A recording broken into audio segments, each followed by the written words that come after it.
মা, আমাকে 20 টাকার বাদাম দেন। বাদাম মাখাতে মাখাতে একটা গান বলেন। গান শুনবেন? হ্যাঁ, সুন্দর করে একটা গান। আচ্ছা। হাতে ভাজা বাদাম ভাজা খাইয়া দেখেন না, মুখে রুচি করা ভাজা বাদাম ভাজা, হায়রে বাদাম ভাজা। হাতে ভাজা বাদাম ভাজা খাইয়া দেখেন না, মুখে রুচি করা ভাজা বাদাম ভাজা, হায়রে বাদাম ভাজা।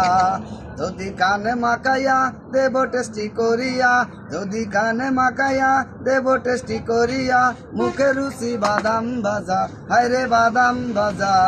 হাতে ভাজা বাদাম ভাজা খাইয়া দেখেন না, মুখে রুচি করা ভাজা বাদাম ভাজা, হায়রে বাদাম ভাজা। টেস্টি মুখে রুচি বাদাম মাখা, এর নাম বাদাম ভাজা। না খাইলে যায় না বোঝা, আগে খান পরে দাম। ভালো লাগলে টাকা দেবেন, না হলে দিতে হবে না। ঝাল টেস্টি মুখে রুচি বাদাম মাখা। ধন্যবাদ মামা। গানটা ভালো লাগলো না।